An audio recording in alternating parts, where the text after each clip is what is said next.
Thank you. Thank you everyone again for joining us. And without any further ado, I'd like to introduce Professor Mario Musella from Italy.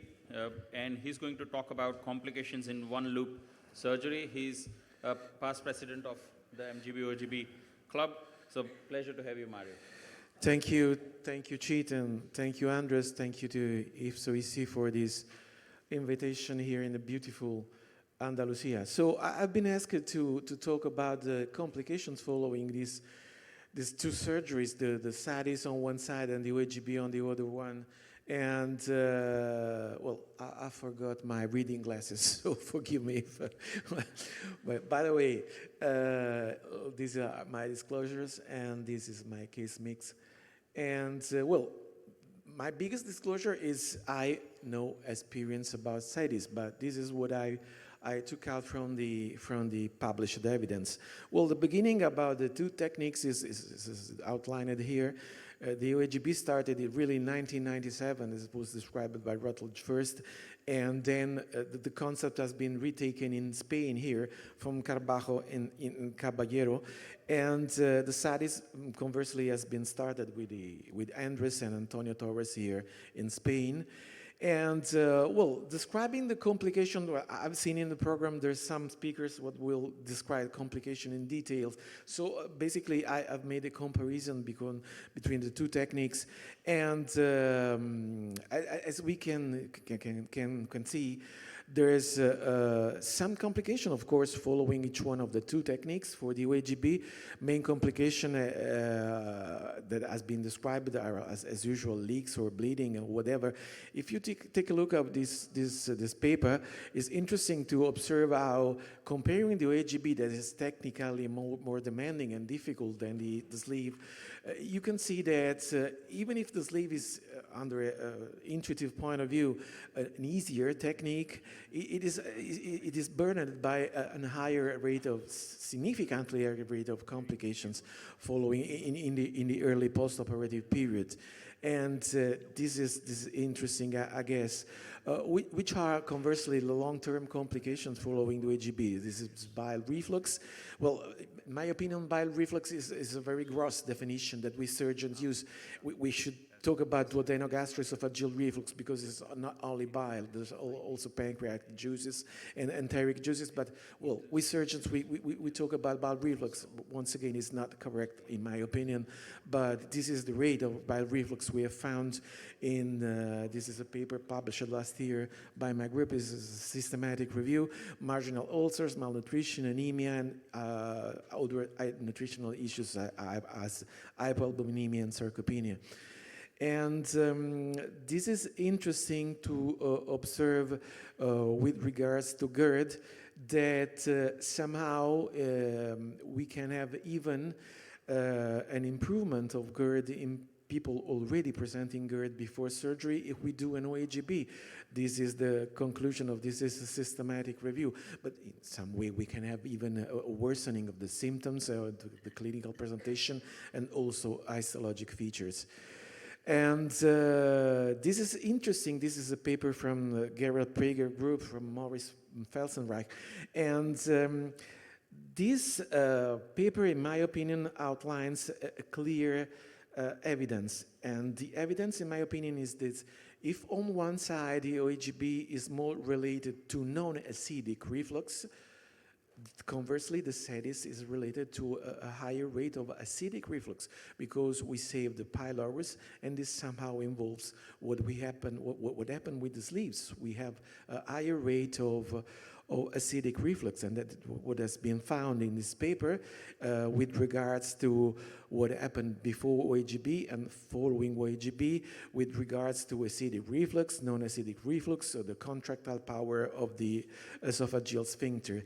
And this is basically what we have found in a paper we published more than 6 years ago on SWORD, and that clearly defined that in the end we have what I define flow more than reflux in the OAGB, but this is normal because we have one anastomosis, so it's evident that the bile has to get back to the anastomosis, and we've seen that possibly one of the reasons for explaining because the OAGB works is because we create a low pressure system in which the contractile delta favors the clearance, the continuous clearance of bile from the stomach to the efferent limb.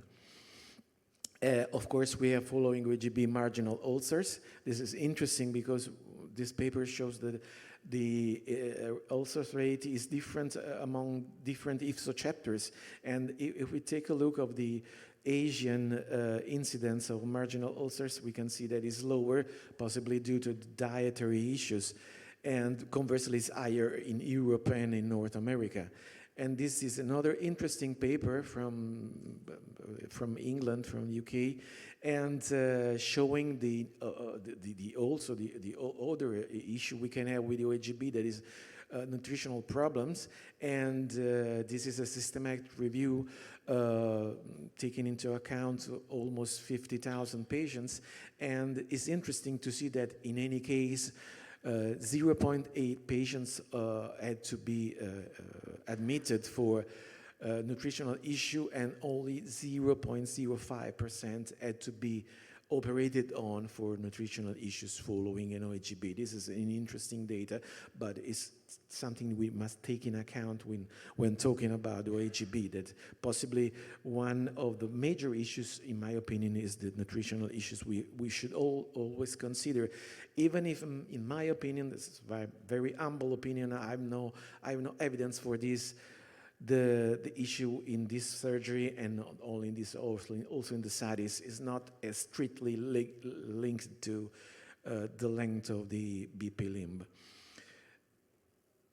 So, well, this is another paper which is explaining what we do when we have an issue with OAGB, and well, the most common is, of course, reflux, and the most common recovery surgery has been the Roux-en-Y gastric bypass. This is a paper published 3 years ago.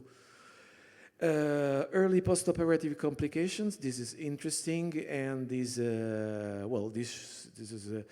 about the SADIs. This is a Mexican series, and if you take a look at these slides, it's interesting to see that we have a complication rate that is, the early complication rate is around 2.5%, and is very close to the early complication rate we have to the OAGB. So there's not that great difference between the two techniques, and this considers that the short-term safety of complications always remaining to SADIs, and of course, this is a technique that is safe. It has been clearly defined and outlined in last years. Long-term complications, conversely, are basically related, of course, to nutritional issues, as for the OAGB, but also, and this is interesting, this is a paper from Spain, from Andres. It's interesting to see how we have some level of esophagitis also following SADIs. We have grade A esophagitis that is not that severe, but we also have grade B, and C esophagitis. And we have a level of esophagitis is 8.3%. So we can take this in the discussion. My question would be if it were the effort to save the pylorus. This is my curiosity, because for the SADIs is a much more demanding technique, is much more difficult to be performed. And well, I believe we should take in account what if these are the results. But let's go ahead. And well, this is a comparison between the sleeve and the SADIs regarding nutritional issues. And this is interesting, of course, as any technique that we can define hypoabsorptive or malabsorptive, we must take into account we can find some deficiencies of several micro and macronutrients.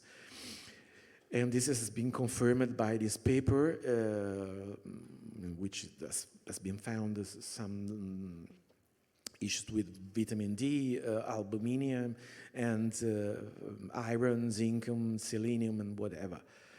And this is another paper taking in that. This is very thorough paper in which has been described all the problems we can find following the SADIs.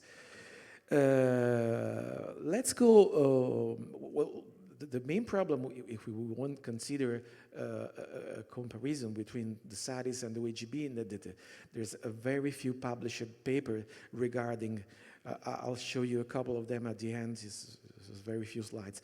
And so we must consider what has been published for one and for the other technique. And basically,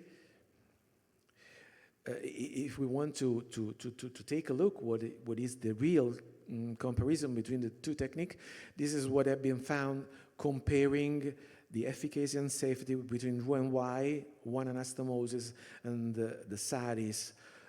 This is a systematic review, and it's interesting to see if we take a look to the early complications and the late complication, possibly the less effective looks the Roux-en-Y gastric bypass that in any case remains a standard for bariatric surgery, with a very good performance from both the OAGB and the SADIs. And this is another head-to-head OAGB versus SADIs as revisional surgery. And it's interesting to see how at the beginning the SADIs performs better than the OAGB, but in the medium-long term, the results in terms of weight loss and excess weight loss and total weight loss in the end are very, very similar.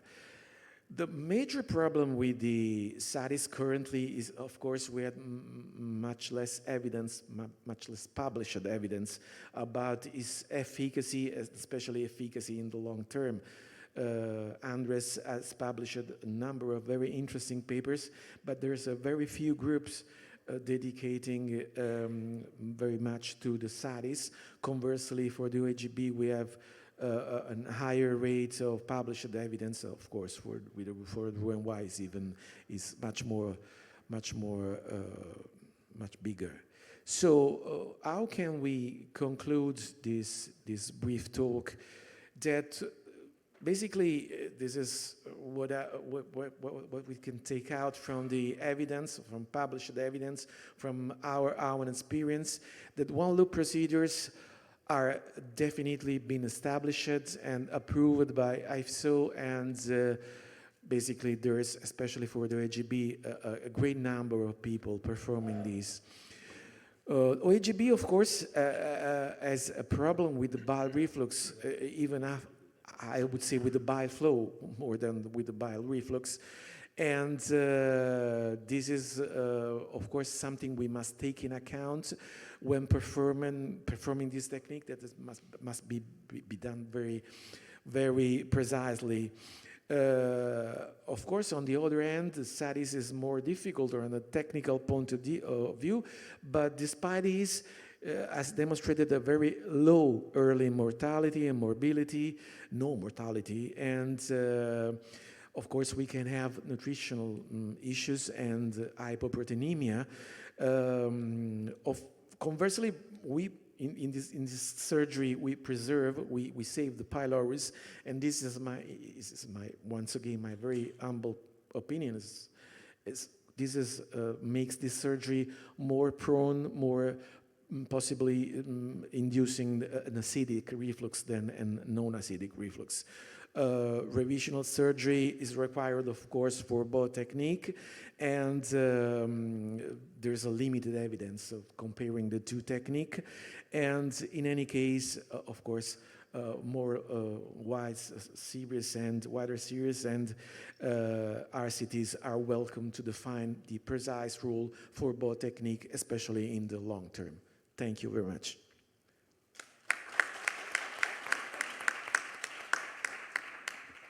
Thank you very much, Mario. Any questions? While they are thinking, thank you, Mario, for the great talk. One question for mainly OAGB and SADI point. Yeah, was, for your primary, would you say for the primary as well, you would have the same algorithm for OAGB or SADI? Or I think we discussed briefly in the morning after sleeve, would you convert to OAGB or SADI? Well, as I told at the beginning, my experience with SADIs is very poor, so I cannot give you an appropriate answer. Generally, I'm much more selective in primary surgery, giving more alternatives to the OAGB. While conversely, if I have to make a secondary revisional surgery following sleeve, OAGB is my first choice, definitely. So at the beginning, sometimes I do Roux-en-Y or I do sleeves or OAGBs, of course, but as revisional, my favorite answer is OAGBs. Thank you very much. Thank you, Mario. And now I would like again to invite Andres, and he's going to talk about leaks and twists.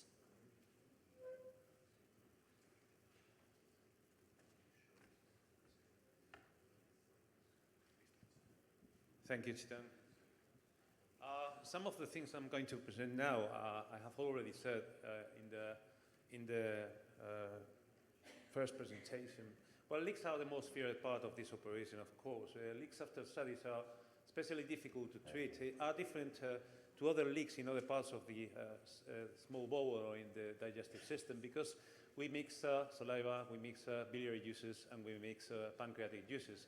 So it's difficult, as you see here. Well, it's not difficult, but it's useless to place a stent here because we are going to produce an obstruction of the afferent limb. So endoscopically are difficult to treat, and non-surgically are difficult to treat. And also to place a drain behind the duodenum, I will tell you later, is in my area at least quite difficult.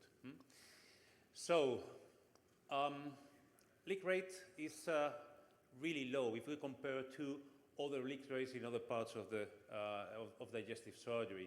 If you compare to esophagectomy, that is accepted today at 20% leakage rate, but many groups have higher rates. So left colectomy with a 5%, we still are between 0 and 1 or 2% leakage rate, which is not much. But well, we have in mind that we are operating pseudo-healthy people, so we should offer them a 0% complication rate.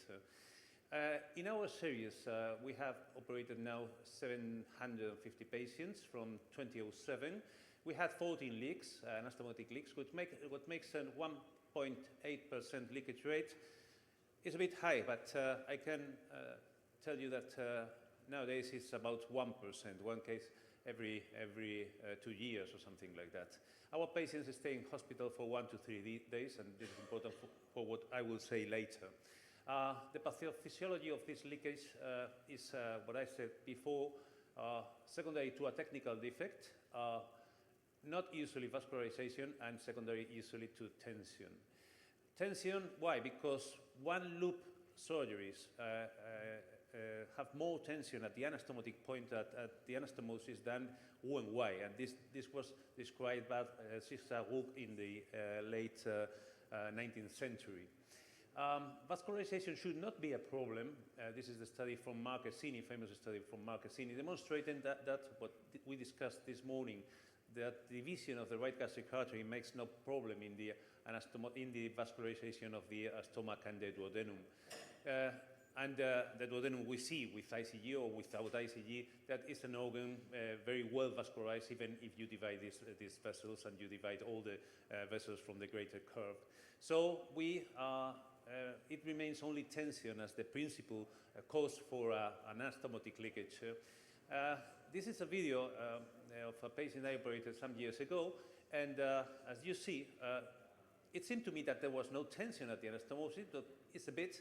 But you see what happened with my stitches with my running suture in the first suture line. Every stitch I put here makes a hole in the small bowel. So there is a real tension at the anastomosis, probably due to a thick mesentery or whatever. But every stitch I placed, you see, now you will see it clearer, makes another hole in the posterior wall of the small bowel. Even this anastomosis that seems to be, ¿podemos bajar las luces un poquito? Seems to be without tension. I showed you this video this morning. Again, when I finished the anastomosis and looked at the posterior part of the small bowel, well, there's a small defect here when you see where you can see the mucosa. We will speak of this later. So what are the strategies to release tension, to decrease tension in this anastomosis? The first one I will do is to choose another area to do the anastomosis, a more proximal part of the small bowel, because if you go more proximal, there will be less tension. Second, I never do, but could be a possibility to divide the right gastric artery. You can almost do an anastomosis between the duodenum and the rectum. It's, the stomach will lie vertical in the mid part of the abdomen. It will be easy. This is not a video of mine because I told you I do not do it. This is from Amador Garcia from San Sebastian. And I insist that after this initial dissection, when he finds the artery, you should go always to the root of the artery to try to preserve all the lesser curve vascularization, the arcade of the lesser curve. So the duodenum is going to be vascularized through this arcade by the left gastric artery. So he insists, and they insist on the division as when you are doing a gastric cancer surgery at the root of the artery in the proper hepatic artery. So all the arcade is preserved. Okay, divide the omentum. I told you this morning I do not trust a lot in this maneuver because I think the omentum is not the problem here. I prefer, as I told you, to divide the gastrocolic ligament, as when you are operating an esophageal cancer, to bring the colon, the transverse colon, and the hepatic flexure of the colon down, so you will have place to raise the small bowel towards the duodenum and avoid this tension. You can even go to the right kidney and put all the colon down. It is sure to do it. Another thing could be to switch to a one-wide duodenal switch, and this is, I find this very important. Why? This is the case I showed you, in which I find this 2 or 3 weeks ago, in which I find this defect in the posterior part of the anastomosis. So I sutured the defect, of course, but I decided to release tension, converting it into a one-wide duodenal switch, which has another advantage. If you convert into a one-wide duodenal switch, the secretions in the leak, if it presents, will be totally different, will be saliva and gastric juice, and not pancreatic and biliary juice. So I recommend always, if you find tension, not just to decrease the possibility of a leak, but to turn the possible leak into a less aggressive one. I think this is interesting. Of course, it's not a standard duodenal switch. I just go down 50 to 70 centimeters to avoid bile reflux. I have done this 1 or 2 times in my life. Is the anti-tension stitch. I think in the one anastomosis gastric bypass you use this stitch. Well, it can serve, I don't know. I really don't know. And to staple or not to staple, it is true that you can think that if you staple the anastomosis, all the tension is released with the firing of the cartridge in just one moment. But really, we didn't find any difference in the leakage rate, whether stapled or Hansun anastomosis is performed.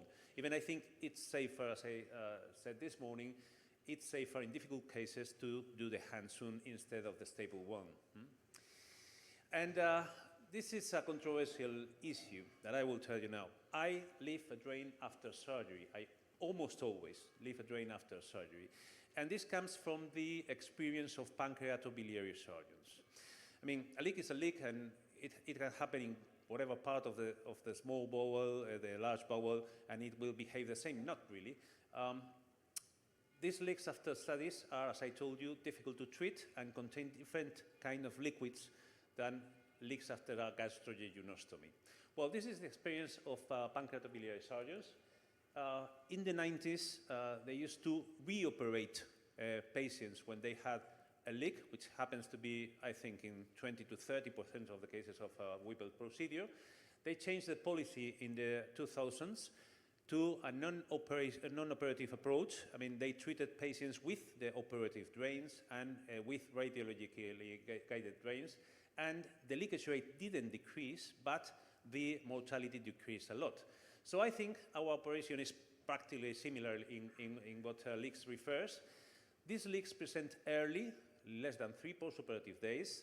Diagnosis through the drain, in my experience, in my own experience, occurs in 60 or even more percentage or higher percentage of the cases. And in those cases in which diagnosis is done through the drain output, 80% of the patients do not need reoperation. Reoperation means long stay in the ICU, longer stay in the hospital, and a higher danger for the patient. This data is also interesting. For a 1.5% leakage rate, this signifies a benefit for 1 out of 132 patients, with what is probably non-relevant, so you could avoid placing drains. But I asked the patient with the leak, he prefers the drain. I mean, I think the drain is not going to produce any harm to the patient, so I still leave them. And also, you have to analyze the place where you work. This case came to the hospital 1 week after studies, and you see the patient has a small collection behind the liver and behind the anastomosis. My radiologist didn't want to come to the hospital on the Saturday night to put a drain here. Difficult for him, on call, didn't count. So I have to count with what I have. Really, if I have no radiologist to treat this, I have to leave a postoperative drain. You can tell me also it was a late leak. Yes, it was a late leak. When we operate them, the management can be non-operating them, we can be with vacuum therapy. I have only once used this, and it was difficult to place the sponge into the duodenum. It stood into the duodenum for 1 day, and then came out to the stomach and didn't serve for nothing. In surgery, we of course do a peritoneal lavage, close the defect, and also, although always it leaks again, and place drains. And this can be a good attitude to convert into a one-way duodenal switch to decrease the aggressiveness of the leak, or to convert into a one-way gastric bypass, which could be the possibility in case that there is necrosis of the duodenum, so you can turn into a one anastomosis or into a two anastomosis one-way gastric bypass. So the defect is covered, and a good policy would be to then divide the afferent loop and convert into a one-way duodenal switch. And I told you I had one case with total necrosis of the duodenum. He was converted into a one-way gastric bypass. Well, some kind of a scope in our procedure because of the limb lengths. In case that we do not identify the leak, or it is impossible to close it, I convert into a one-way duodenal switch. In case that there is ischemia, convert into a one-way gastric bypass or one anastomosis gastric bypass. To conclude, the leak rate is low. Diagnosis is usually early. I leave a drain, preferably non-reoperate the patient, and reoperation always is challenging, is difficult, and in my experience, the on-call surgeon is not always able to treat it successfully, so you must be aware of this and be on call for your patients. Thank you very much. Any questions? Yes, Maud?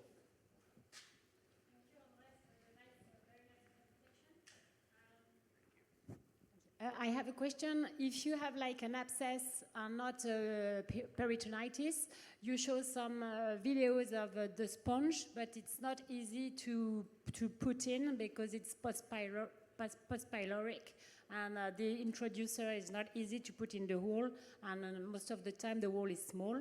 So you didn't speak about the pigtails. Do you use them?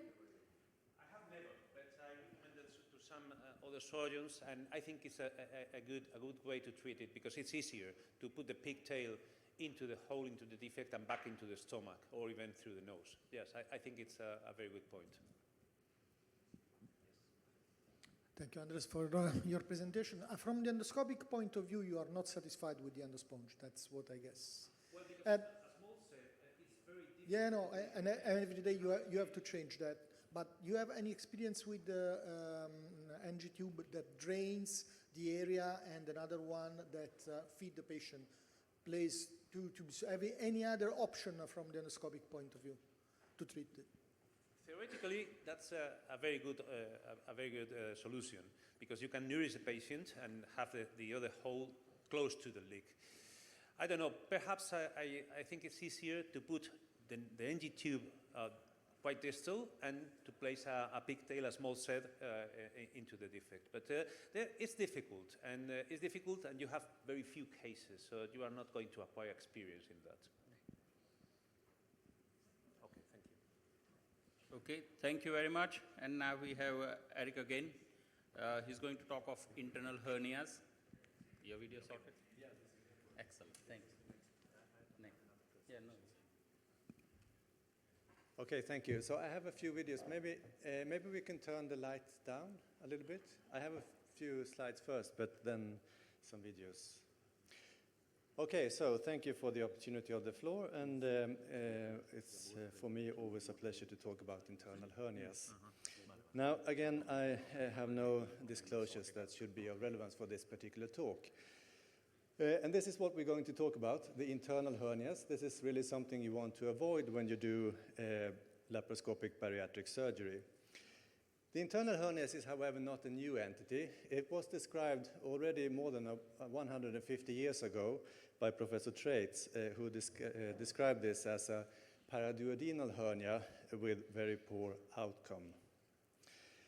It has since then been repeatedly described as a rare but very serious complication to gastric surgery and eventually to the laparoscopic Roux-en-Y gastric bypass surgery.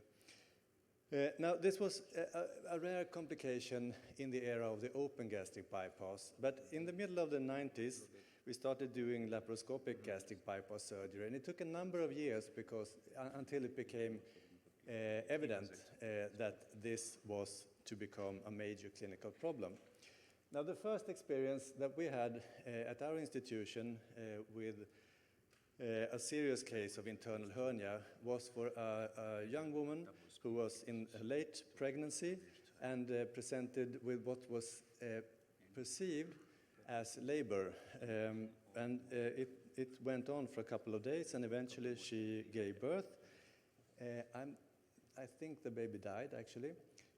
And then the pain continued, and she went into septic shock, and she went into surgery, and she lost almost all small bowel. She had 70 centimeters remaining small bowel, and she survived, but with major morbidity. So, in fact, many of the first reports of these very serious complications were on women and during pregnancy. And in these case reports, the morbidity and the mortality, both for the babies and for the mothers, were quite severe. So it's quite obvious that something had to be done to prevent this from occurring or stop doing laparoscopic gastric bypass surgery, which was not really a serious alternative. So there are 3 randomized clinical trials to date that has addressed the closure of the mesenteric defects during laparoscopic gastric bypass surgery. And collectively, they show that this is clearly something that should be considered a routine when doing laparoscopic gastric bypass surgery. If we do that, this is our experiences from our study, we will find that we will markedly reduce the incidence of internal hernia causing small bowel obstruction. But that is for the gastric bypass procedures. If we then address this, the spaces that we leave during a one anastomosis gastric bypass and the SADI-S, obviously this will not affect the space beneath the jejunal-jejunostomy, which is the most common site of internal hernia during a gastric bypass surgery. We will only have the Peterson space, which in our experience involves maybe 4% or maybe up to 5% of internal hernias, the remaining being beneath the jejunal-jejunostomy. Now, in the one anastomosis gastric bypass, we will have this space here, so there will be a Peterson space. It will have sort of a different angulation than the one when we bring up the small bowel all the way up to a small gastric pouch, as in a gastric bypass procedure, but it will be similar. And now, I don't know if you closed the mesenteric defects in the Omega trial. No, you didn't. And still you had no internal hernias in that study. But if we look at some real-world data in reports from the literature, it ends up to a 4% internal hernia rates, which is basically what we would assume if we look at the experiences from the Roux-en-Y gastric bypass. We would expect about 4 to 5% incidence of internal hernias during in Peterson space. So in my opinion, this space needs to be closed when it is created, which involves then the SADI and the one anastomosis gastric bypass. So this will be a video showing how to access the Peterson space, and this is one where we had some difficulties accessing the space.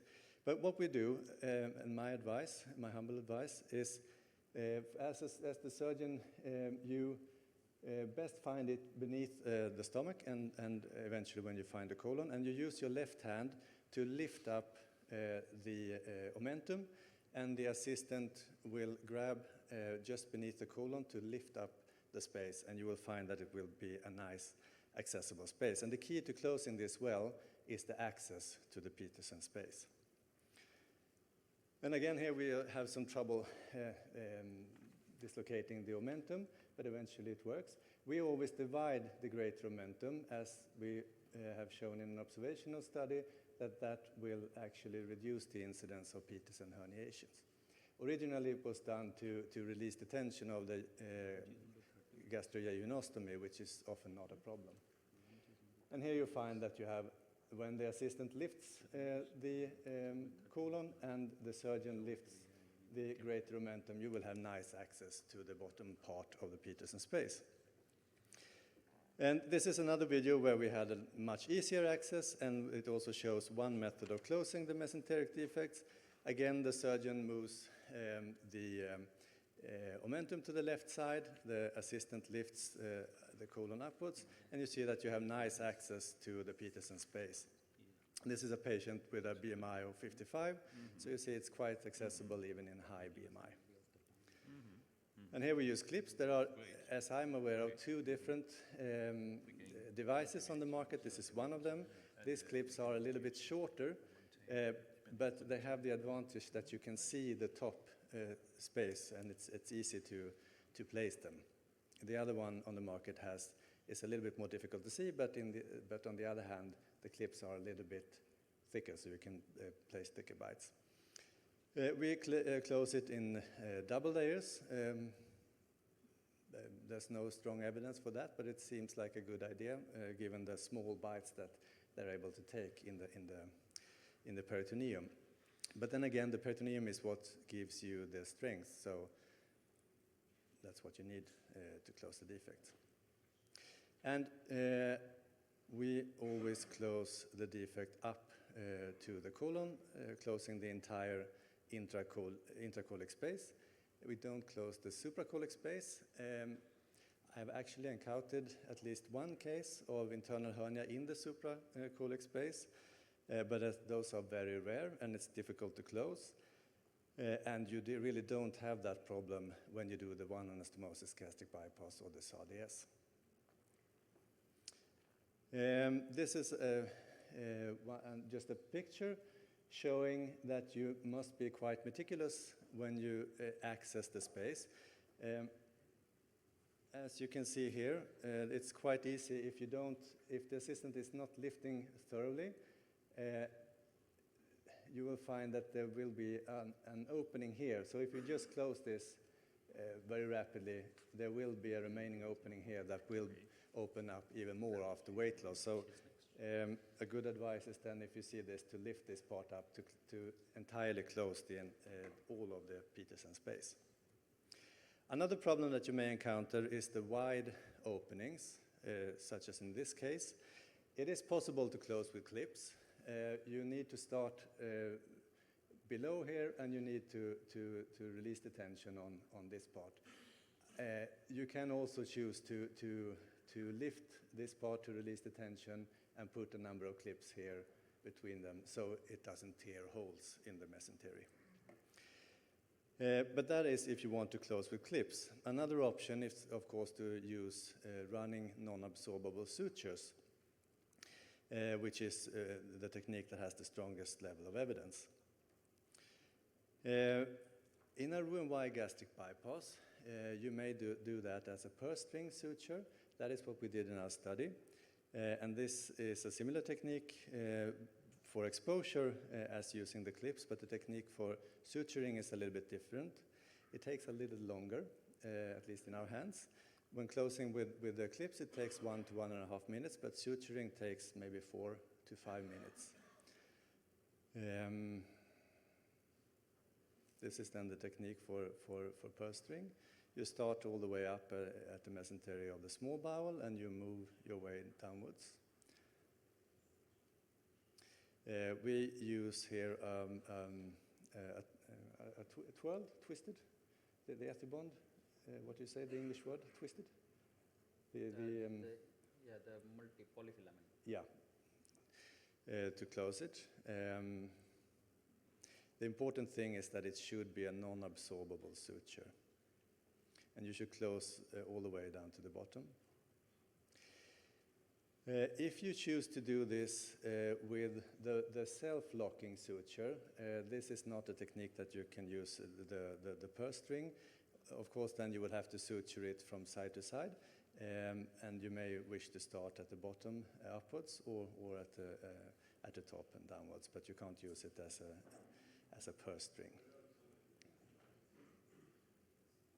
And this technique is a little bit more challenging, but it's of course doable. The good thing with using the sutures is that you will be very thorough in your exposure of the Petersen space, so you will close the entire Petersen space. And I think that's mainly one of the risks with using the clips, that you don't get good enough access to the Petersen space in order to close all of it. And here the entire Petersen space is closed, and you see that the first part of the jejunum is showing itself, but that's usually not really a problem. You will see when we tighten the suture that it will move away and it will not be included in the suture, which would be a major problem, of course, if that were to happen. And here we struggle a little bit because there is tension on the suture, but then you just close it, and you'll see in the end that it really nicely closes the Petersen space. And there is still some tension on the thread, so the assistant can help you with that. Yeah. So in Sweden, up until 2010, we didn't really close the mesenteric defects, but then we became aware of this problem, and during 2010 and 2011, a large proportion of patients in Sweden were included in the randomized clinical trial, and after that, most centers started closing the mesenteric defects, but at the same time, there were observational studies suggesting that the clips might actually be a good technique to use. So this is the technique that has been the standard technique in many centers, but the sutures are also being used. But since 2016, when there were hard evidence suggesting that the mesenteric defects should be closed, virtually all mesenteric defects are closed, with a small proportion here of the Petersen space, and I don't know why, but maybe that is because of adhesions or difficulties in a very few selected cases, I think. Now, if we compare the two methods, this is again for the Roux-en-Y gastric bypass, and this is an observational study on real-world data from Sweden. You'll find that there's not really much difference between the sutures and the clips. The sutures have a small benefit and should, of course, be considered the gold standard of mesenteric defects closure. but the clips is a very good alternative and simpler to use, and in particular when closing the defect beneath the jejunostomy, where the problem of the defects closure shows, that is where you can have the kinking of the jejunostomy, which is the major complication. When closing the Peterson space, there are not really any major complications. The major complication is bleeding, but those are usually small and stop quite immediately. So, again, when addressing the mesenteric defects in the one anastomosis gastric bypass and the SADI, it's the Peterson space that will be your concern, and I believe that you would expect an internal hernia rate of about 4% in the one anastomosis gastric bypass. If we look at the real-world data again in Sweden, it's always nice with studies, but it's also nice to see what the impact is on the population. And as you can see, the only major difference that has occurred during this time in the technique is the introduction of the mesenteric defects closure. And as you can see, the incidence of small bowel obstructions within the first 2 years have dramatically reduced with about 50% during this time. So to conclude, at least in my opinion, the mesenteric defects should be closed, definitely when you do the Roux-en-Y gastric bypass, but I believe at any time when you do laparoscopic surgery and you construct mesenteric defects, either Peterson space or a JJ defect, you should close those defects, and you should use non-resorbable materials, as those are the only ones that have scientific support. And like I said before, I am strongly biased towards the Roux-en-Y gastric bypass, so if you don't believe me for the one anastomosis gastric bypass, Professor Mahavar from UK, who is more in favor of the one anastomosis gastric bypass, has shared a quite similar conclusion, that he believes that these defects should definitely be closed. Thank you.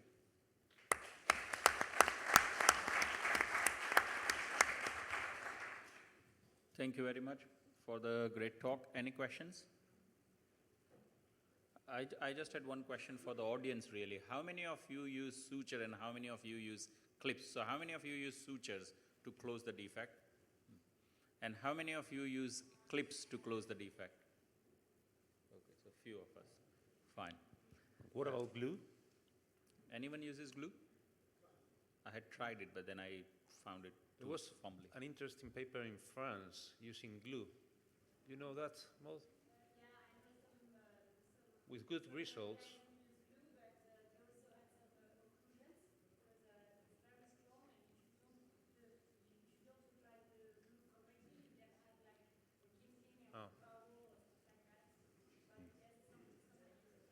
Comment? Yeah?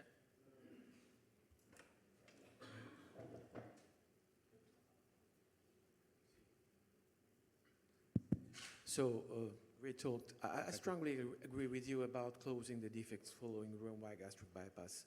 And my idea is you have to close them very precisely, or is even better not to do it. I mean, if you do it half and half, possibly is even worse, but this is just my opinion. But do you really believe that it is always useful and necessary in one anastomosis? Because I'm not that sure. I mean, in one anastomosis, you do not create any mesenteric defect because basically, well, of course, you bring up a loop, but it's not as such the Roux-en-Y gastric bypass. And also because you do not interrupt the mesenteric, sometimes even if a loop goes into the space, it goes in and get out, So honestly, I've never found an internal hernia following one anastomosis. But it's just me, you know.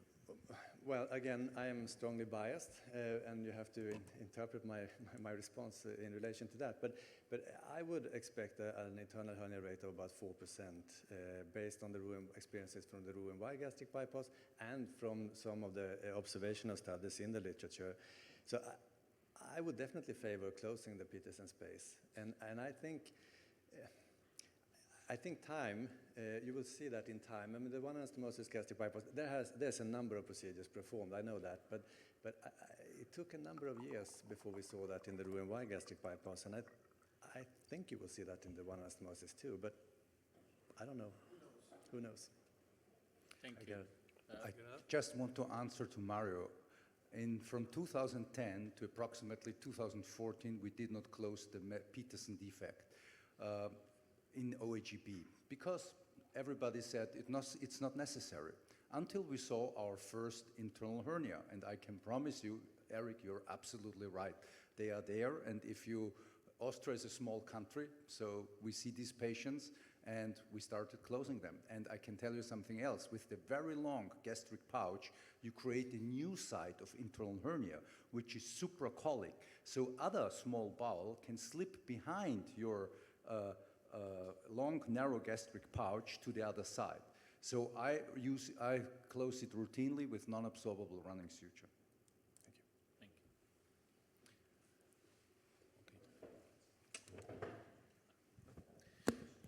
Okay, we are moving to the next presentation. It's a pleasure for me to introduce Dr. Antozzi from Argentina. She has had the kindness of coming to Spain to participate in our meeting. Gracias, Priscila. Bienvenida. Well, thank you so much, Andres and Titan, for the invitation. It's a pleasure for me to be here with you.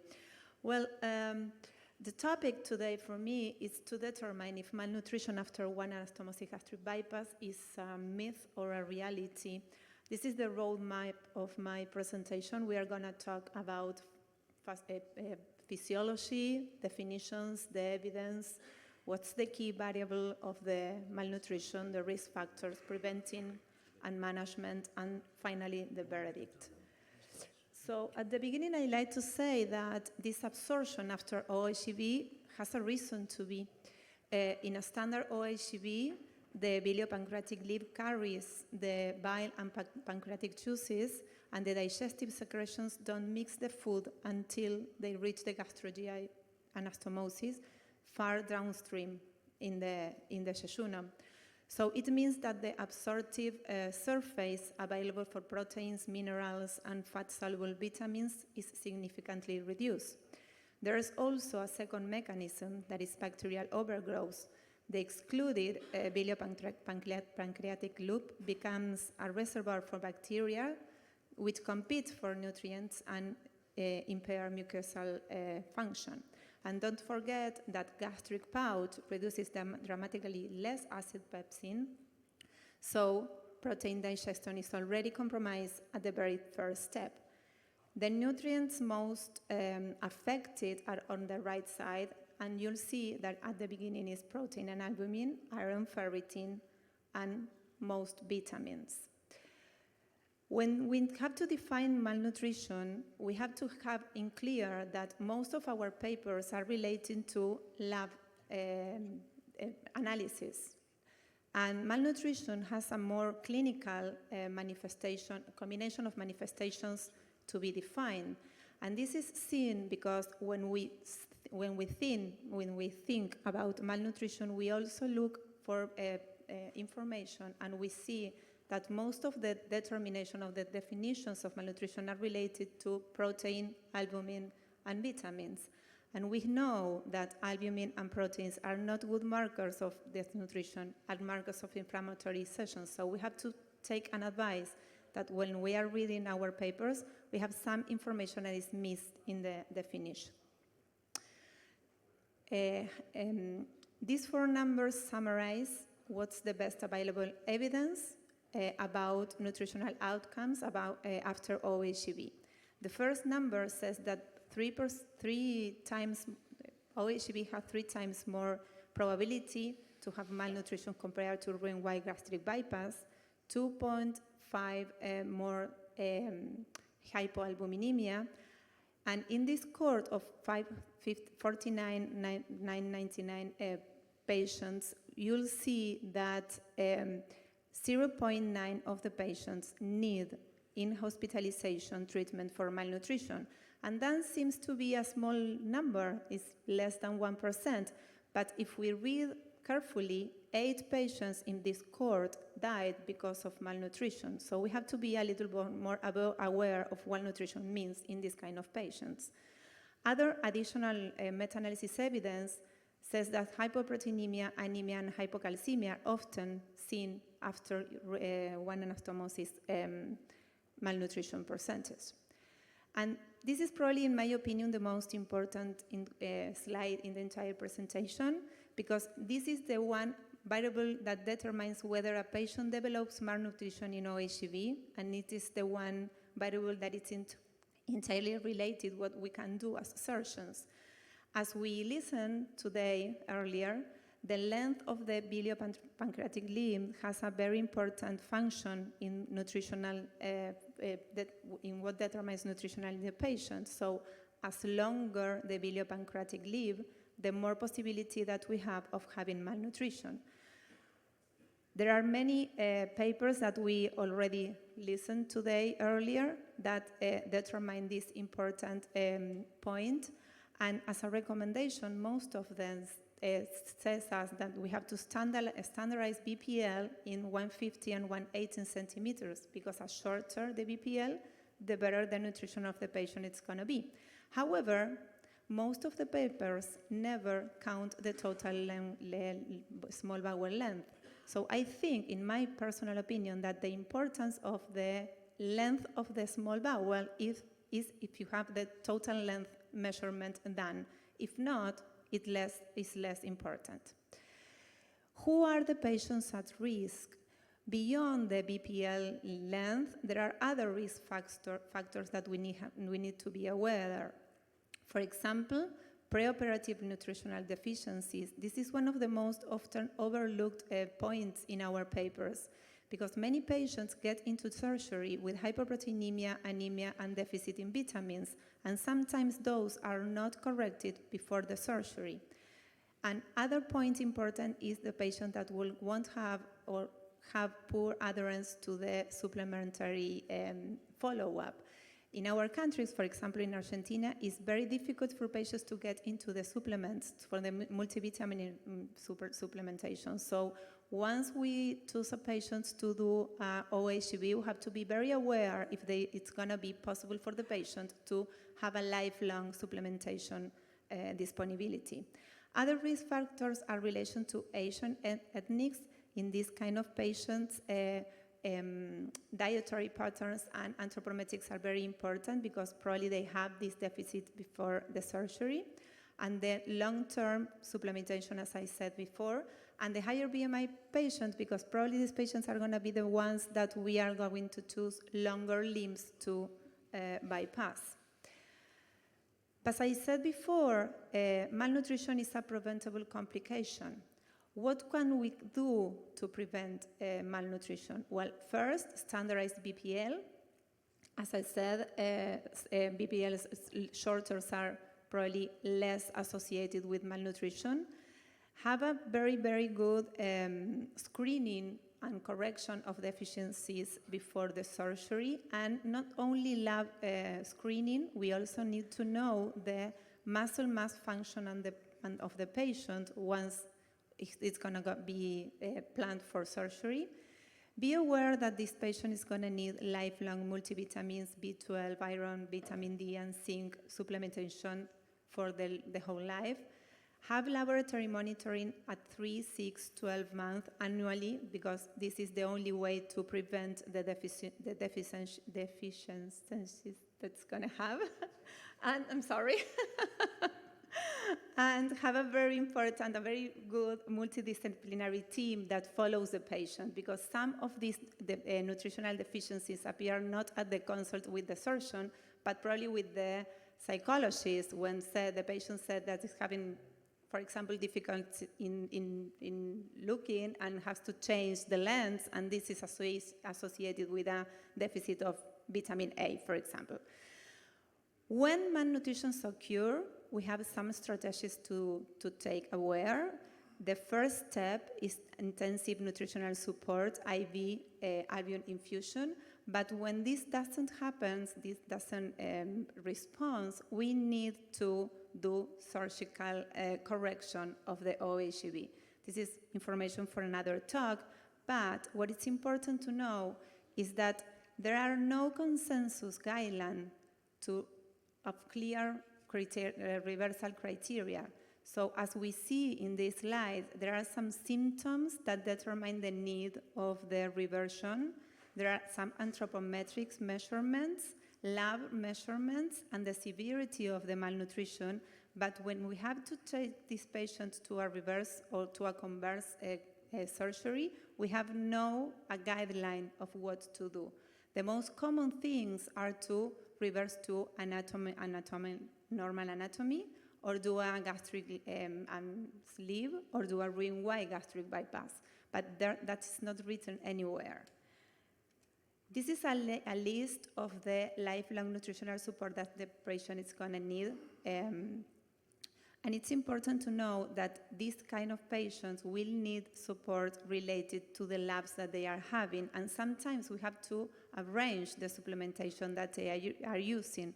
It's not the same as, for example, a sleeve gastrectomy, that patients have less nutritional problems, so we have to have labs routinely in this patient and be aware that these labs can change the supplementation need of the patient.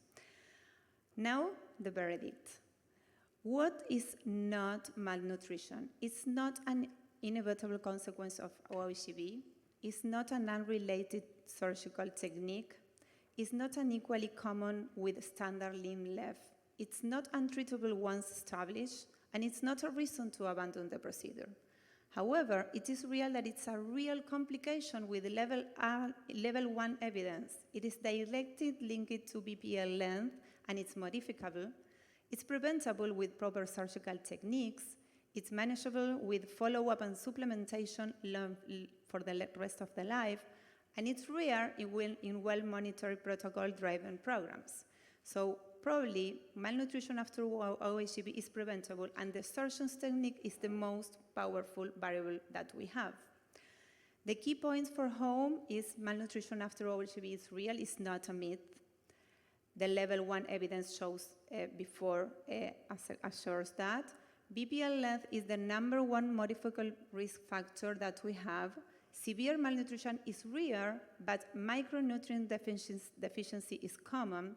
Prevention is always superior to treatment, and OAGB remains a valuable and effective procedure, but we need to have very important follow-up in these patients. Thank you very much. In the code, you can look at the lecture references. Thank you very much, Priscilla, for a great presentation on malnutrition aspect of this. Is there any questions from the audience? Yeah? You talked about revision to Roux-en-Y. Yes. What limb length would you choose then? Well, actually, I think that revision to Roux-en-Y is probably more used for reflux, not as used for malnutrition. But if I have to convert a patient, I will do a standard Roux-en-Y in 17 1 meter, probably. We don't have experience in reversion to Roux-en-Y because of malnutrition. Okay, Mario? Enhorabuena.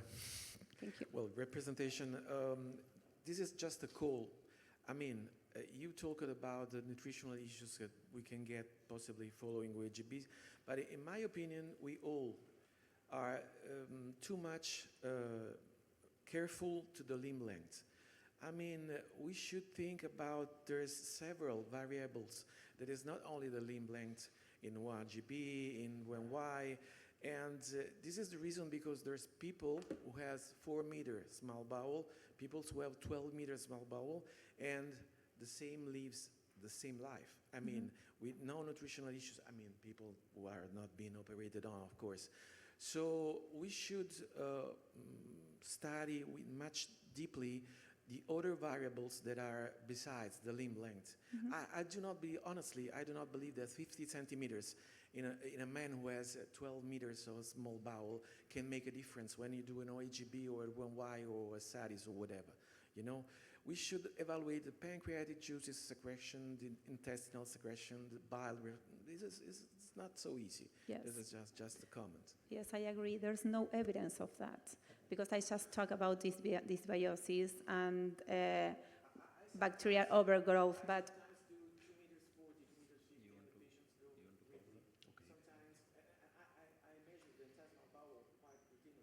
yes, I agree.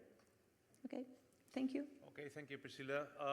I'm glad to present you now Dr. Maud Robert from France, who is going to speak about who should not get a one-loop surgery. Thank you for coming, Maud. Thank you, Chetan. Thank you, Andres, for the invitation. And so, welcome and thank you to the audience. So I will not present a list of contraindications, but rather a risk stratification strategy.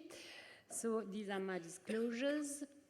So one-loop procedures are not one operation. We saw that before. The OAGB comprises a long gastric pouch with a gastrojejunostomy loop, and you can have some issues like a bile ulcer, bile reflux, marginal ulcer, malnutrition, especially if the BP limb is over 200 centimeters.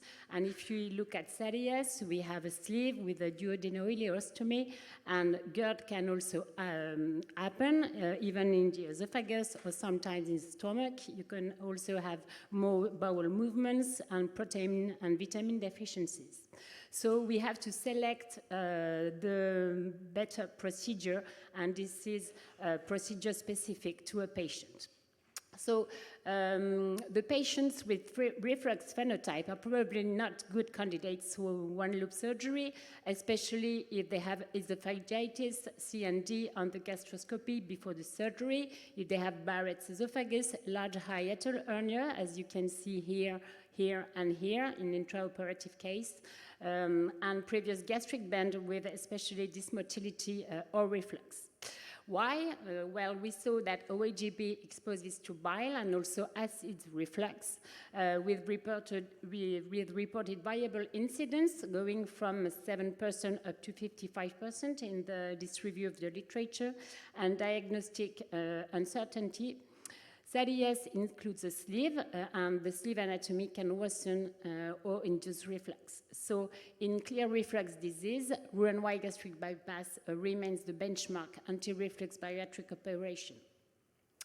So be careful to previous gastric band, which is a red flag. This is not an absolute contraindication, but a high-risk phenotype, especially for OAGB. If you have a dilated esophagus, like here, or on this patient who came 2 months ago with a huge esophagus, if you have chronic vomiting, dysmotility, reflux history, probably your patient will be not a good candidate for one-loop surgery. And in current practice, probably you have to do a mandatory probe gastroscopy and also avoid one isomeric gastric bypass or a SADI in a patient with this kind of manometry, where you can see a high pressure in the upper part of the esophagus and the stomach over a band. So if conversion after band, avoid adding a refluxogenic procedure to refluxogenic history. Probably low BMI patients with high malabsorptive risk are bad candidates to one-loop surgery. We saw previously malnutrition risk driven by limb length, common channel length, protein intake, adherence to supplementation, baseline sarcopenia, diarrhea, social and psychological factors. So OAGB should use a BP limb less than 200 centimeters, in my opinion, and this is also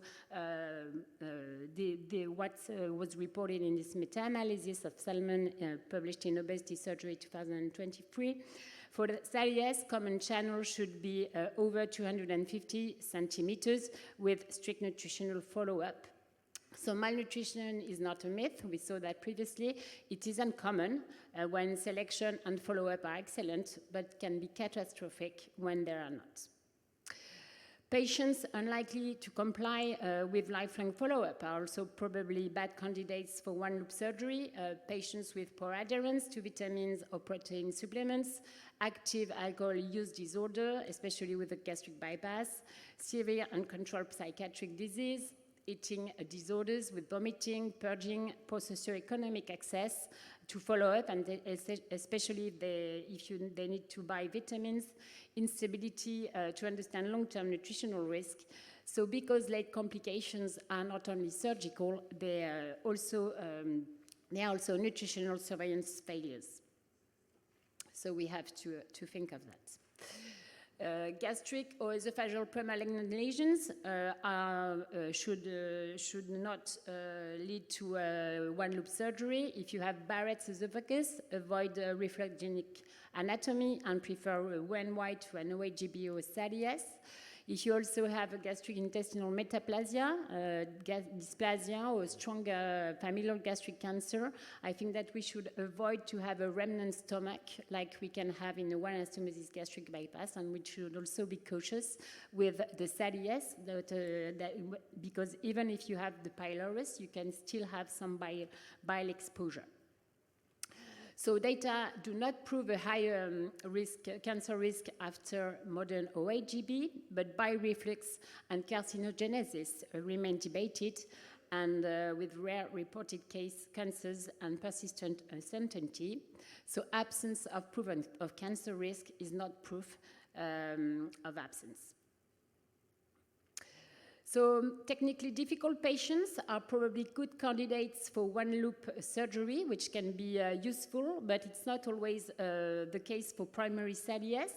So for OAGB, it's often technically easier than performing a Wen-Y gastric bypass. So OAGB is useful in ostial abdomen and for very high BMI patients with central obesity, as we can see there. SADIS is more technically demanding, especially the duodenal dissection for patients with android obesity. So if massive android obesity or very high BMI, we should consider a two-step strategy with the sleep first and then the diversion secondly.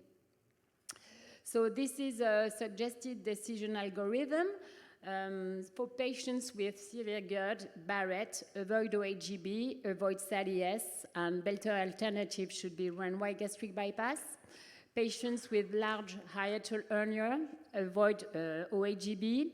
Caution with SADIS. You can, function of the BMI, propose a Wen-Y gastric bypass and a repair of the hiatal hernia. In case of previous bend, reflux dysmotility, avoid OAGB, be cautious with the SADIS because you will have a sleeve. Wen-Y gastric bypass can be an alternative, but so it's for sure for extreme BMI, Wen-Y is not the best proposition, so you have to individualize your choice. For BMI below 40 with high nutritional risk, avoid long BP limb for an OAGB, prefer a limb around 150 centimeters. Be cautious with the SADIS, and you can propose a restrictive option or medical therapy. Poor adherence to follow-up, avoid SADIS or OAGB. Gastric intestinal metaplasia, dysplasia, avoid OAGB. Be cautious with SADIS because you can still have reflux. So it will depend on the anatomy of the sleeve. For very high BMI, OAGB is a good option. It is always also a good option for SADIS, and you can consider the sleeve first and the SADI secondarily. For android patients, OAGB is probably the best option. SADIS is also a good option. Sleeve first can be an alternative. And if you need maximal metabolic effect with patients who will have a good follow-up and who have no reflux, OAGB can be a good option as well as the SADIS. And so you have to discuss that in pluridisciplinary meetings. So finally, take-home message, who should not get one-loop surgery? Probably patients with reflux, prone anatomy or disease like hiatal hernia, previous bend, and esophageal dysmotility. patients with premalignant foregut lesions requiring surveillance, like especially for OAGB, where you will have an excluded stomach. Patients with low BMI or high nutritional vulnerability are not good candidates, and patients unable to commit to lifelong nutritional follow-up. So it's, an easier operation is not always the safer. Thank you very much. Thank you very much. Any questions? I had one question for you. Yeah, Mario. For patients with previous band, I think you mentioned about band with reflux, with esophageal issues. Do you think, because you said that just avoid OAGB and SADI and rather do Roux-en-Y, would you not rather argue that there would still be a role because it's a low pressure thing, in a way, you have a wider anastomosis, even for SADI you have that pouch, or should you think, no, we should only go for Roux-en-Y? No, I think it's, I said you should discuss Roux-en-Y. It's not, one size fits all, and sometimes, sometimes even if there is a gastric man, I perform an OAGB, but I try to avoid. I present you the paper of Tigran Pogosyan, who showed that he studied the reflux with pH impedance after OAGB, and he showed that you have the same amount of bireflux and acid reflux, and if you convert and patients who had a history of band, they have more reflux when you convert them to OAGB. So this is a paper who said be careful when you convert. So that's why I said that, because there are data in the literature saying that it can be worse after OAGB when you have a previous band. I think especially if you don't remove the scare, Okay. Thank you. So Chetan stole my question, basically. So, well, just one more comment. It's very uncommon to find obese patients with Crohn's disease. But I have a couple. I found a couple. Gastroenterologists sent me a couple. I would not go for an OAGB or a SADIs in these patients. So adding this to your series of recommendations. Yeah, you're totally right. I will go for a sleeve as well. One question, Maud. Will you consider, instead of changing the type of surgery when you find atrophic gastritis, instead of changing the type of surgery, just removing the remnant stomach? I don't like to do that because, they don't have a disease like a cancer, and I have a lot. We are a tertiary care center, and we have a lot of patients coming with late dumping syndrome. Very terrible. They cannot drive anymore, or they have some comas and stuff like that. And so if you remove the stomach, you cannot dismantle the gastric bypass. So I would have done that several years before, but now that I'm dealing with very serious hypoglycemia, I don't remove the stomach anymore. Thank you. Thank you. I had one question before we move on to the last one. With your experience mainly with the Omega, you mentioned about the low BMI patients.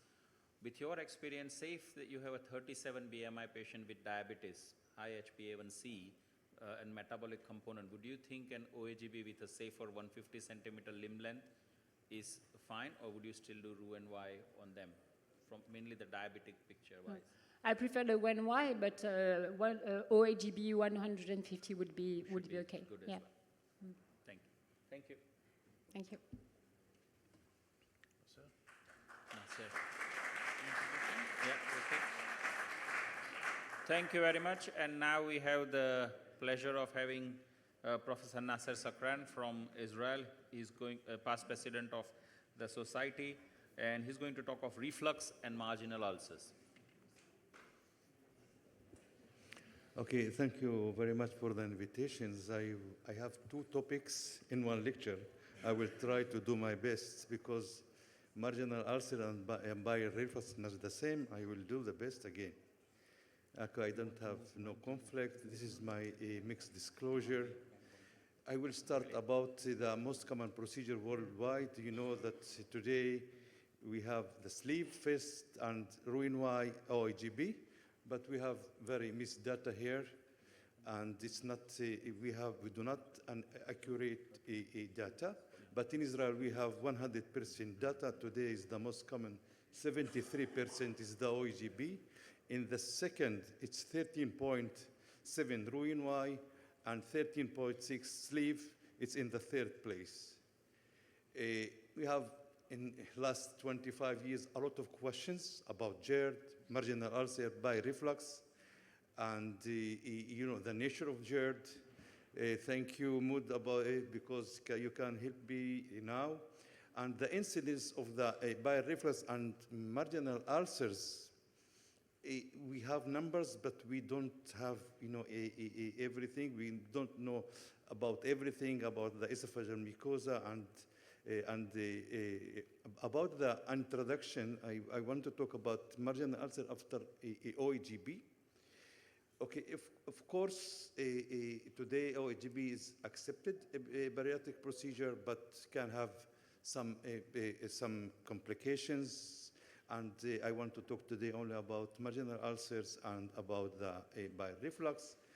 The marginal ulcers from the literature is the equine, okay?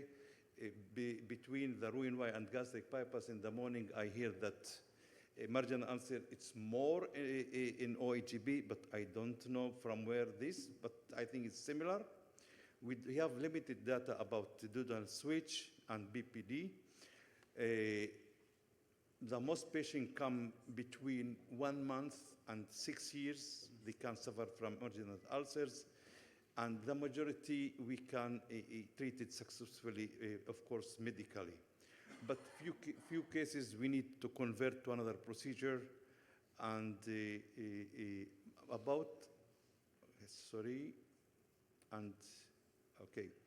and esophageal reflux, you know that the patient that suffered from obesity, 22 to 70%, they can suffer from reflux before the procedure. In the United States, we talk about the population, general population, they suffered about 15% from reflux. And in obese patients, of course, more because the intra-abdominal pressure, impaired gastric emptying, and decreased lower esophageal sphincter, and you know the symptoms that hurt, burn, and regurgitation. You see here the incidence. Okay, we don't have exactly number, but I have some publications. I know in the first, from Dr. Jazi, we have more than 17,000 cases. It's about 2%, the GERD, and the Kasir 1.1, Kerman-Sevari 0.5. GERD, Barrett after bariatric surgery now, okay? We see here that after sleeve, I want to talk about not esophagitis grade A, my friend. Maybe half of us have grade A. I want to talk about grade C and more. And you see that after sleeve, it's 22%, okay? And after OAGB, okay, we talk about, it's 0 after Roux-en-Y and 0 after OAGB. We'll talk about the Barrett. Barrett again, you see that Barrett after sleeve, it's a lot. But after OAGB and after Roux-en-Y, it's 0. The problem with the OAGB is the bile reflux into the esophagus. Of course, we have more. In Roux-en-Y, we have 0. This is the different one. This is very nice paper, really. Okay. Another paper from Suter. He checked the patient before the surgery. Okay. He performed for the patient's gastroscopy and pH metry. And you can see here clear, I talked before the surgery, the patient that have esophagitis, you see that it's a big number. Also gastric ulcers, polyps, gastritis. And you can see that it's about 50%. We talked before the surgery.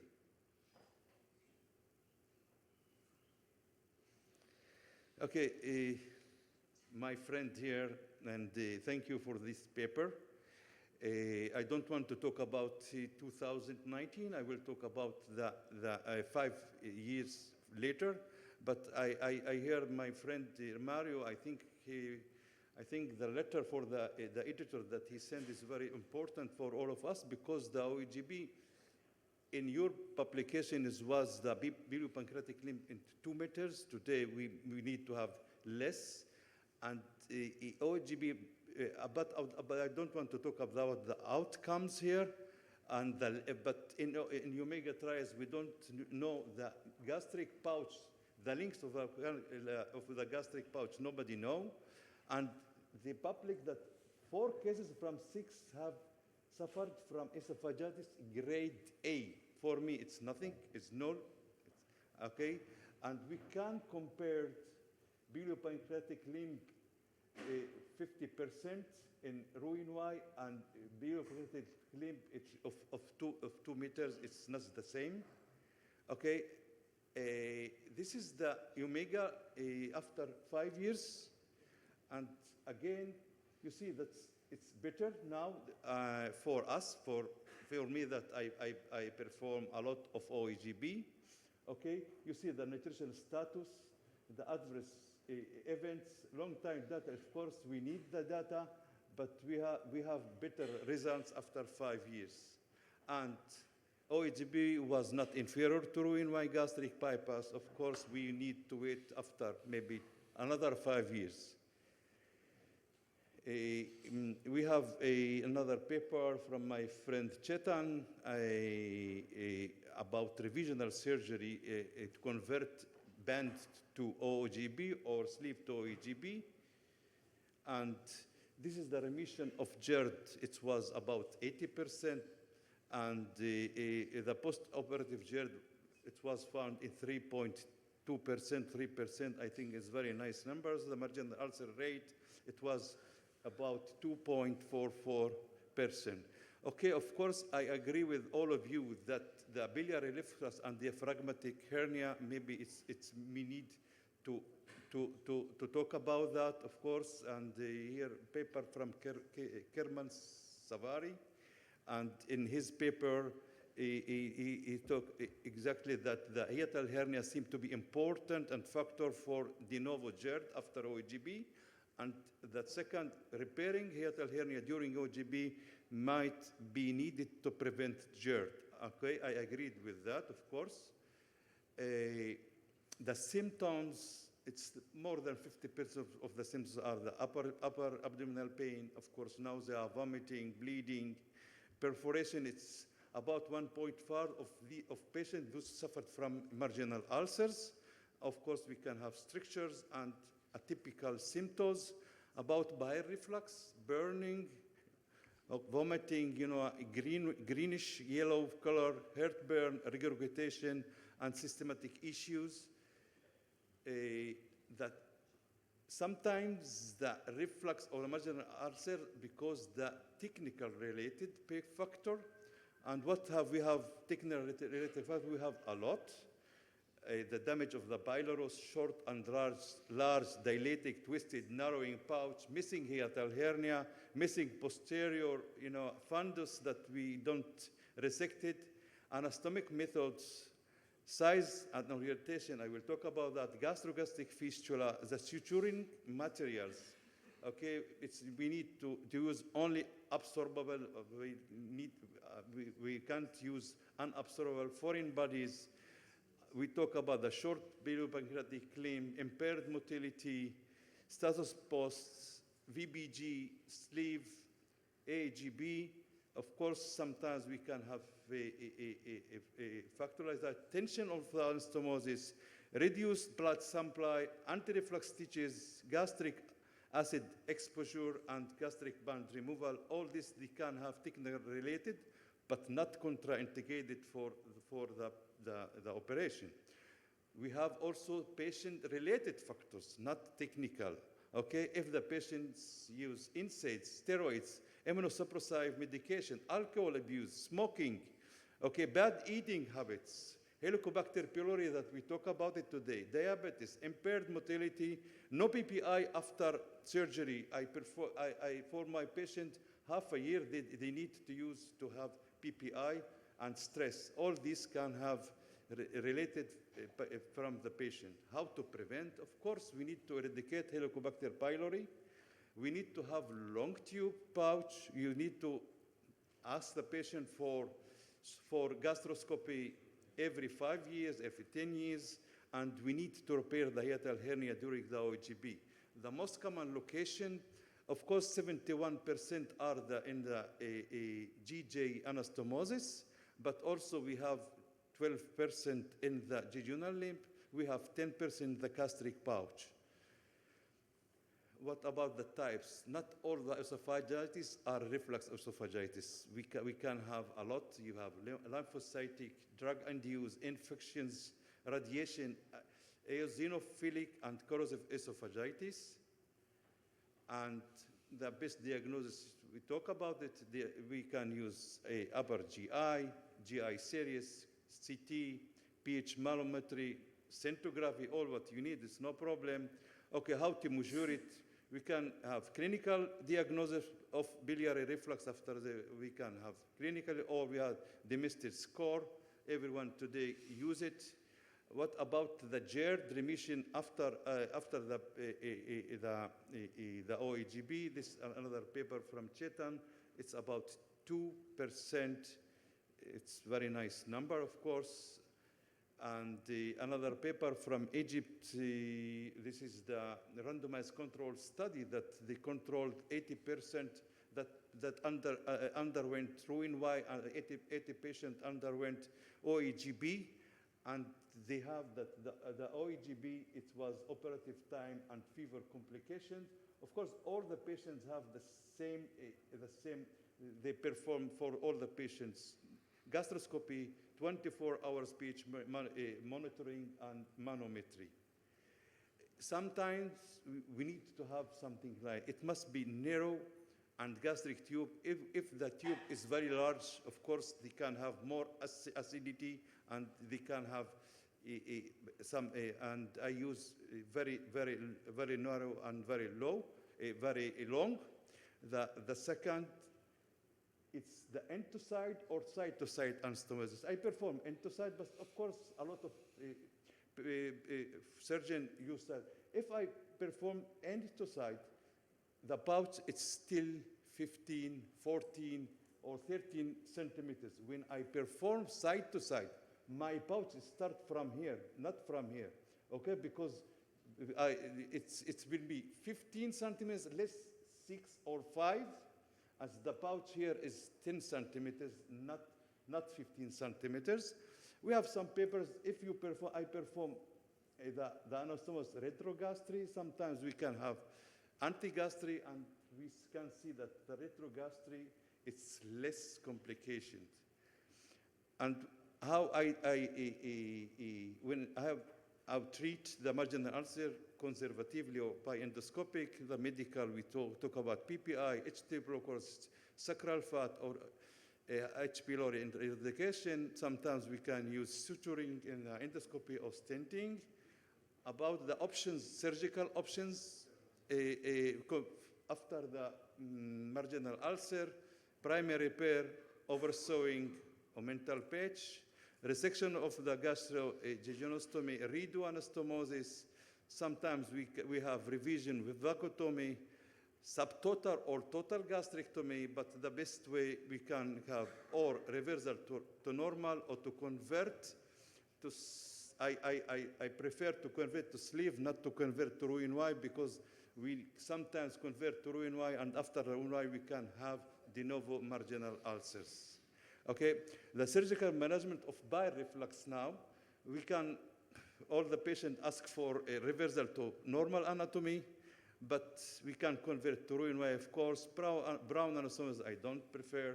Okay, a omental patch, and this is one, if the patient suffered from bile reflux, it's very easy. You cut here, and you can perform Roux-en-Y. You don't need to resize the pouch. But of course, if the patient suffered from marginal ulcer, sometimes we need to perform a very a little pouch for Roux-en-Y, because maybe this is the reason for the marginal ulcers. Okay, how to prevent very long pouch and narrow, avoid stricture, correction the hiatal hernia, avoidance being in the supine position, of course, lifestyle modification, dietary intervention, medications, and avoid tobacco, alcohol, NSAIDs. Contraindication for me, huge hiatal hernia, of course, esophagitis grade 3 and 4, not A and B, Barrett's esophagus, IBD, and cirrhosis and chronic pancreatitis. And when I start to conclude now, I will conclude marginal ulcers after OAGB. Of course, it's very challenging. The pathophysiology, it's multifactorial. I talk about that. And we must be careful with smokers, really with smokers and with patients that use NSAIDs. It's very important for me. I talk with my patient and the sign that will stop to smoke, but I can't do something with that. I don't know how you do that. And of course, the majority can't treat it conservatively. When I talk about bile reflux, okay, we have a lot of patients, of course, underdiagnosed. We don't know how the percent and the incidence of that. And of course, we need to try to start with a medication, but some patients, they need to convert to another procedure. And don't forget the hiatal hernia, and thank you very much.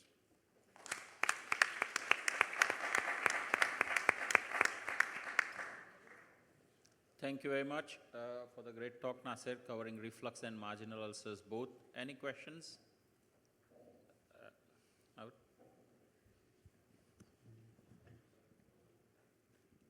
Maud, we are friends, yes? Thank you, Nasser, for the nice presentation.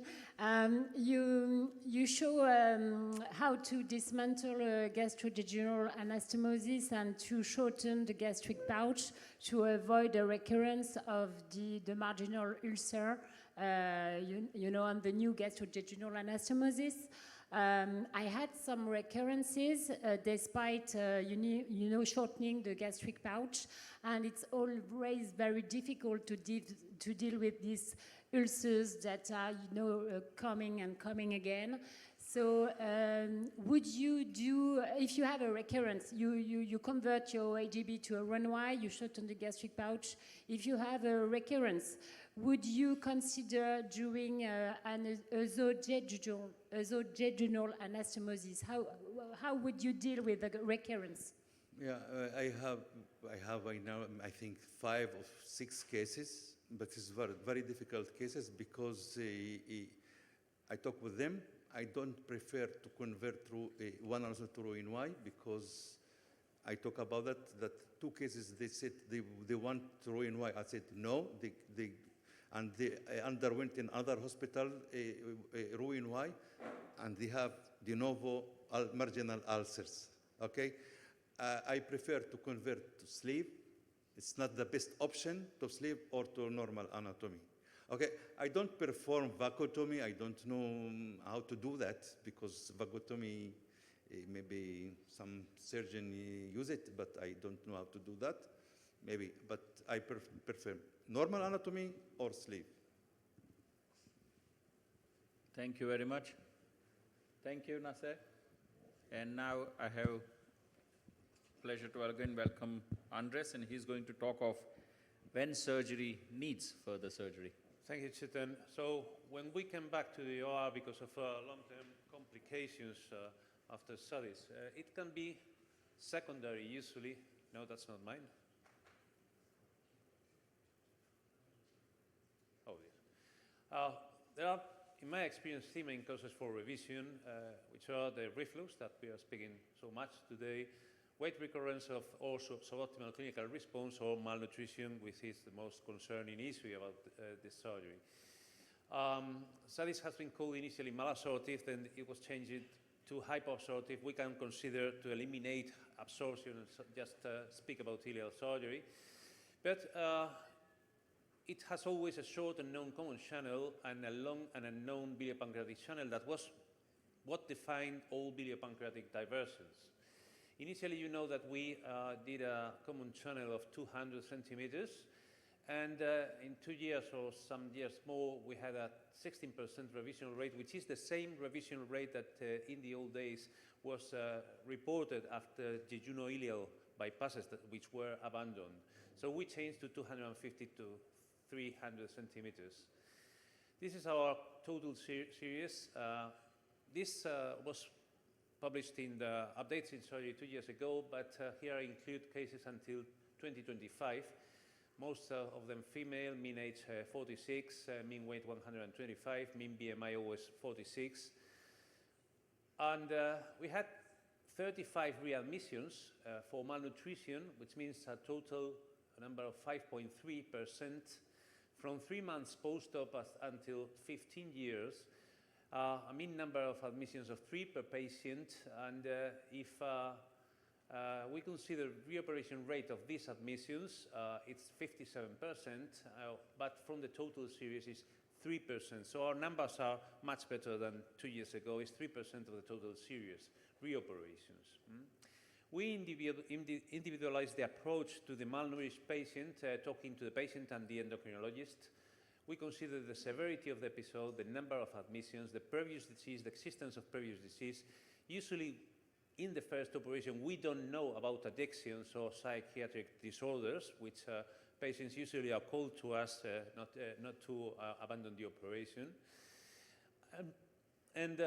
In the OR, if we find a short common limb, because we committed an error or mistake in the first surgery, we increase usually to 250 or 300, which are our usual measurements. If the limb is correct, in the early days, as we were reoperating patients submitted to studies 200, we converted to 250 or 3.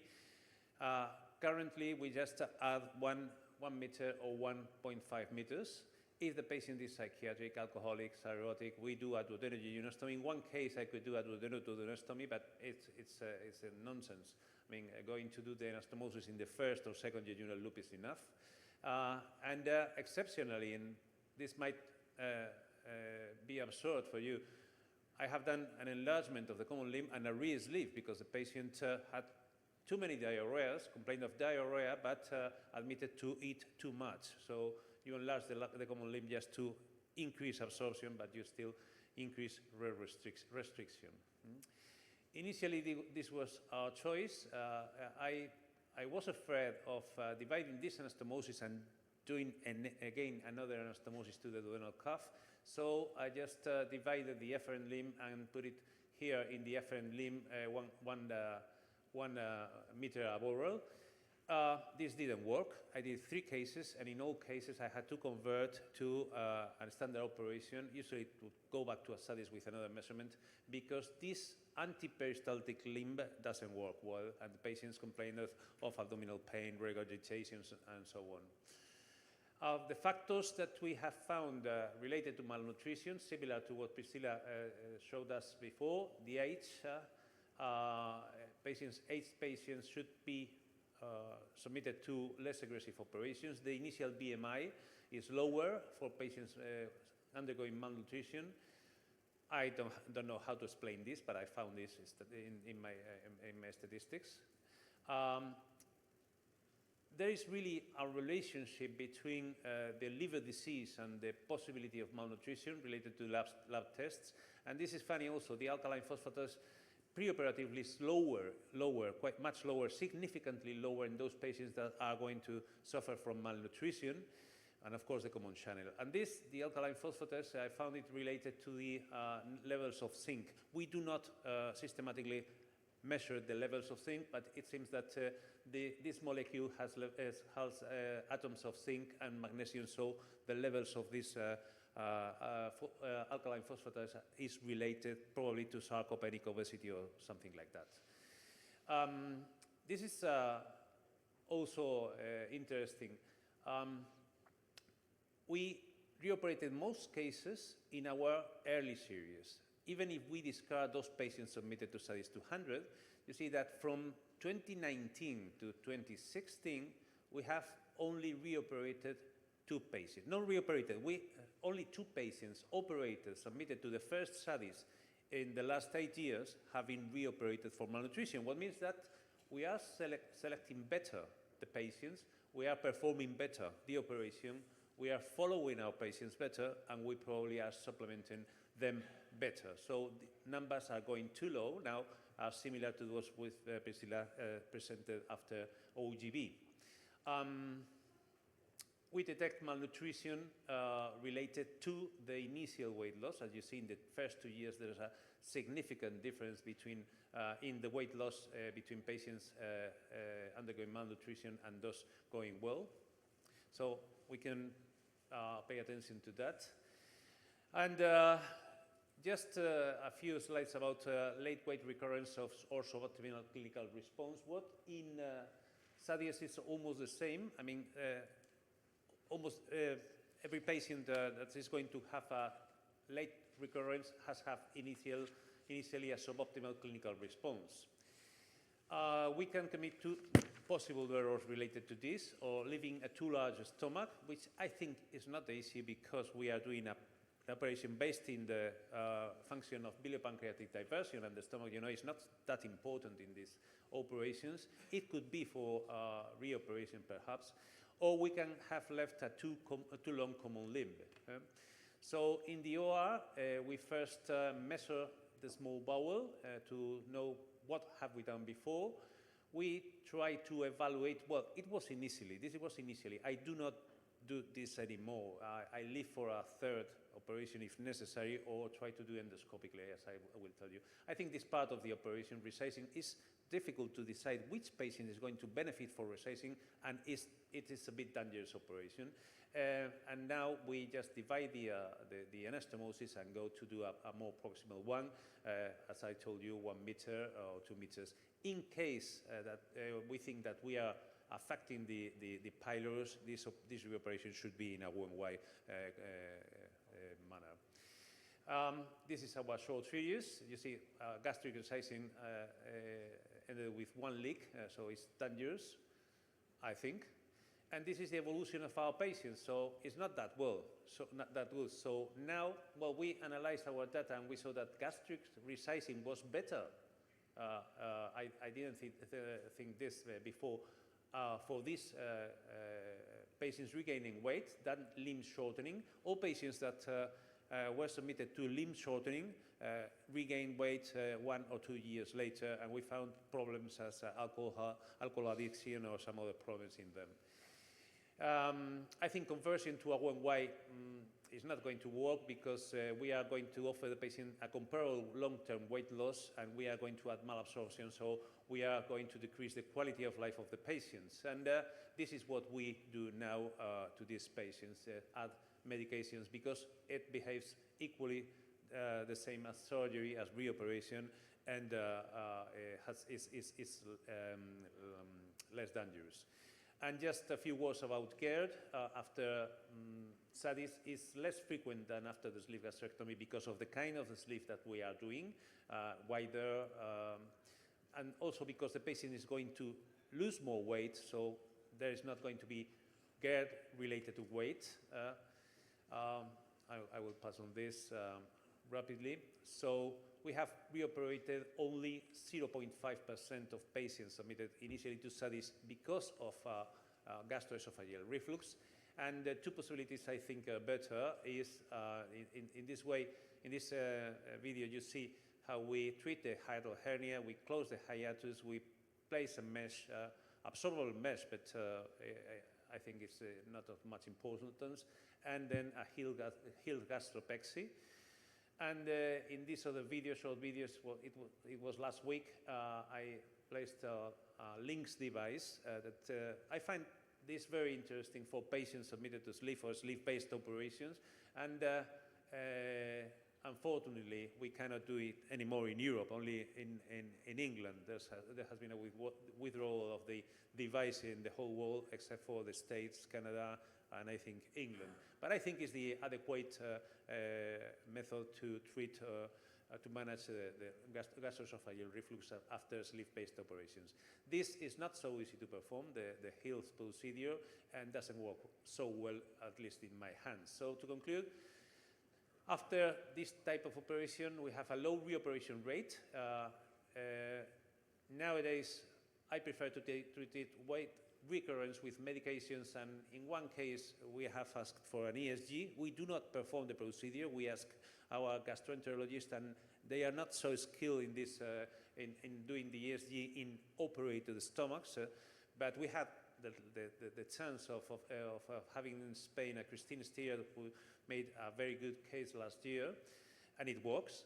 For malnutrition, just recommend an early detection and reoperation, and GERD is really infrequent, and I don't know what to recommend because we have not the device I like, which is the LINX. So thank you very much.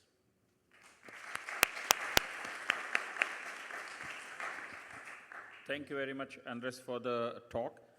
Any questions from the audience? While they are thinking, I had one question for you. You know, you mentioned about the revision and things, and you calculate. I know with your experience, you are okay to just measure those 3 meters, but when you're already worried about malnutrition and then you are revising them, are you more meticulous in the way you measure them? Like, do you use a measure tool or a measure tape? And in that scenario, along with that, do you also measure the BP limb or the whole small bowel length is my question. Yes, thank you, Chetan. I usually measure the whole small bowel in reoperations just to know what has happened or to try to know in the future. I use the same method to measure the enlargement I do. That's my graspers and my eyes. I don't put the tape and do not have a measured marked graspers. And I just add 1 meter, 1.5, and I think it's enough safe. That. Okay, fine. Thank you. Any questions there? And just for role of PPI, not for malnutrition, but imagine that small percentage of people who have reflux, even the same for the OAGB. Do you prophylactically give them PPIs post-op for all your SADIs, and for how long?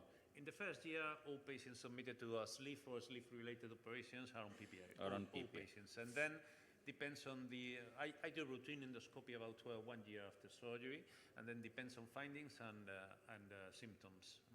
Okay.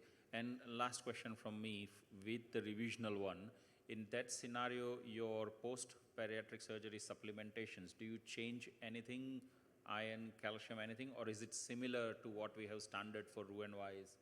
Or so? It's double than the Roux-en-Y usually, or more than, almost double. But I do not change it after surgery. After revision surgery, we do not change it. The patient is admitted if he is malnourished at least 2 or 3 weeks before surgery. Is supplemented by the endocrinologist, usually with a mixture of total parenteral nutrition and oral nutrition. And when he's fit for surgery, is operated, and then depending upon the deficiencies they find. But in the long term, the same supplementation. Fine. Thank you very much. Any questions before we close the morning session? Okay, Maud has a question. Just scream. You have to use it.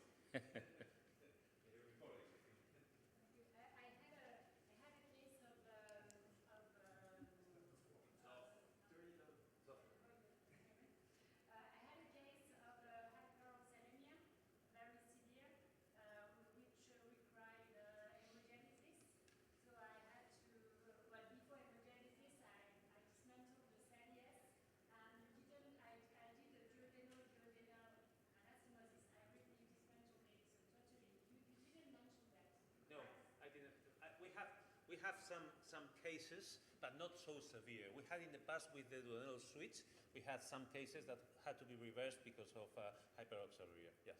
But not in studies. Did you already perform a duodenal anastomosis? No. Duodenal anastomosis, I only did 1 case, a psychiatric patient that was found in the street almost dying, and I found it was really easy to perform, but just 1 case.